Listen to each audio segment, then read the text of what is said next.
परिचय। जब कोई वस्तु समय के साथ अपना स्थान बदलती है तो कहते हैं कि वह गतिशील है। जब हम गति की बात करते हैं तो हमारे दिमाग में सबसे पहले कारें, बसें, ट्रेनें, हवाई जहाज इत्यादि जैसी चीजें आती हैं। हालांकि दूसरी वस्तुओं में भी गति होती है। एक बड़ी दीवार घड़ी को याद करने की कोशिश कीजिए। क्या आपको याद है कि घड़ी की तली में एक लंबी छड़ी होती थी जिससे एक छोटा गोला जुड़ा हुआ होता था? यह एक लोलक है। यह सेकंड की सुई के टिक टाक के साथ तारतम्य बनाते हुए आगे पीछे गति करता है। इस पाठ में हम सरल लोलक या लोलक के बारे में चर्चा करेंगे। उद्देश्य। इस पाठ के अंत में आप निम्न करने में सक्षम हो जाएंगे। सरल लोलक को परिभाषित करना, आवर्ती या दोलन गति और सरल लोलक के आवर्त काल को परिभाषित करना, एक समान और असमान गति के बीच विभेद करना, दूरी समय ग्राफ बनाना।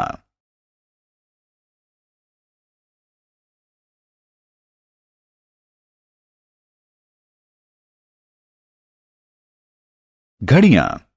क्या आपने कभी दीवार घड़ी को ध्यान से देखा है? एक साधारण दीवार घड़ी या कलाई घड़ी में एक वृत्ताकार डायल होता है जिसमें 3 सुइयां होती हैं। वृत्ताकार डायल 12 बराबर भागों में बटा होता है और प्रत्येक भाग 5 मिनट का प्रतिनिधित्व करता है। डायल को ध्यान से देखने पर आपको पता चलेगा कि डायल में 60 छोटे भाग भी हैं। एक छोटा भाग 1 मिनट के बराबर होता है। सबसे लंबी सुई जो सबसे तेज चलती है उसे सेकंड की सुई कहते हैं। यह 1 मिनट में एक चक्कर पूरा करती है। सबसे छोटी सुई जो सबसे धीरे चलती है उसे घंटे की सुई कहते हैं। यह एक चक्कर 12 घंटे में पूरा करती है।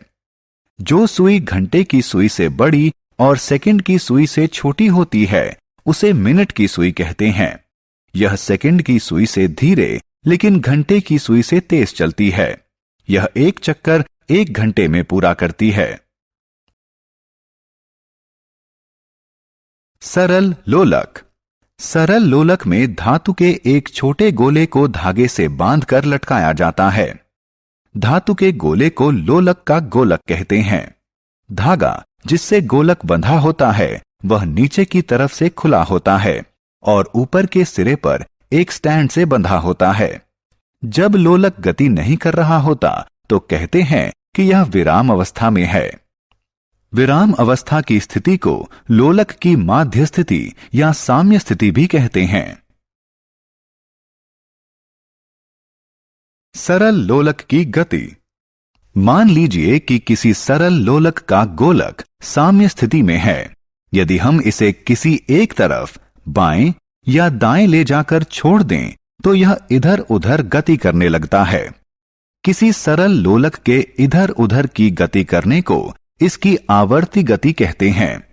लोलक द्वारा एक तरफ से दूसरे तरफ की गई एक पूरी गति को एक दोलन कहते हैं। लोलक एक दोलन पूरा कर लेता है जब इसका गोलक इसकी साम्य स्थिति O से आरंभ करके एक चरम स्थिति A तक, फिर वहां से दूसरी चरम स्थिति B तक और फिर वापस O पर आ जाता है। लोलक तब भी एक दोलन पूरा करता है जब इसका गोलक एक चरम स्थिति A से दूसरी चरम स्थिति B पर तथा B से वापस A पर आ जाता है।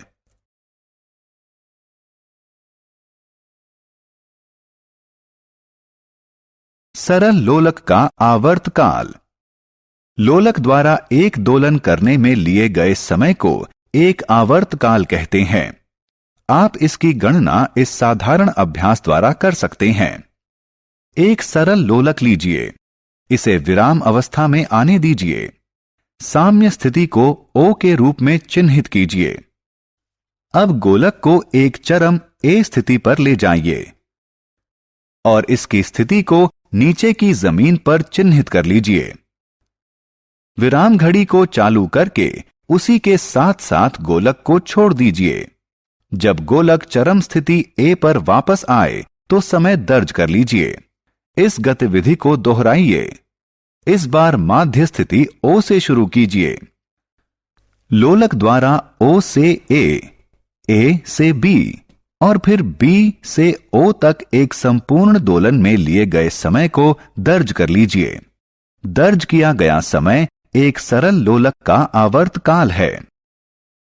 समान गति और असमान गति। किसी वस्तु की गति को उसकी चाल के आधार पर दो भागों में बांटा जा सकता है। यदि किसी सरल रेखा के अनुदिश गति करती हुई वस्तु की चाल परिवर्तित होती रहती है तो इसकी गति को असमान गति कहते हैं। उदाहरण के लिए, एक बस अपनी लंबी यात्रा के दौरान विभिन्न समय पर भिन्न भिन्न चाल से चलती है, अतः इसकी गति असमान गति है। यदि कोई वस्तु किसी सरल रेखा के अनुदिश नियत चाल से गति करती है तो इसकी गति को एक समान गति कहा जाता है। जैसे एक कार छोटी दूरी की यात्रा के दौरान एक ही समान चाल से चलती है।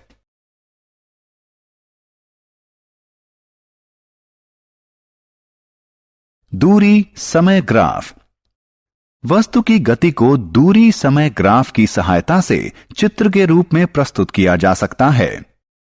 इसके लिए पहले x अक्ष को दर्शाने के लिए एक क्षैतिज रेखा खींचिए। फिर y अक्ष को दर्शाने के लिए एक ऊर्ध्वाधर रेखा खींचिए। इन्हें OX और OY के रूप में चिन्हित कीजिए। x अक्ष के अनुदिश समय का माप दर्शाइए और y अक्ष के अनुदिश दूरी का माप दर्शाइए। संबंधित अक्षों पर दूरी और समय के मान अंकित कीजिए। अब ग्राफ पेपर पर दूरी और समय के प्रत्येक समुच्चय को दर्शाते हुए बिंदु अंकित कीजिए। ग्राफ पर अंकित सभी बिंदुओं को मिला दीजिए। इससे आपको एक सरल रेखा दूरी समय ग्राफ प्राप्त होगा जो यह दर्शाता है कि वाहन एक नियत चाल से चल रहा है। इस ग्राफ की सहायता से हम किसी समय विशेष में वाहन द्वारा तय की गई दूरी ज्ञात कर सकते हैं। हम प्रस्थान बिंदु से किसी विशेष दूरी को तय करने में लगे समय को ज्ञात कर सकते हैं। इसी प्रकार हम चाल की गणना भी कर सकते हैं। सारांश। आइए हमने जो कुछ सीखा है उसे संक्षेप में दोहराएं। एक सरल लोलक के इधर उधर गति करने को आवर्ती या दोलन गति कहते हैं। सरल लोलक द्वारा एक दोलन करने में लिया गया समय सरल लोलक का आवर्त काल कहलाता है। यदि कोई वस्तु एक सरल रेखा के अनुदिश एक समान चाल से गति करती है तो इसकी गति को एक समान गति कहते हैं।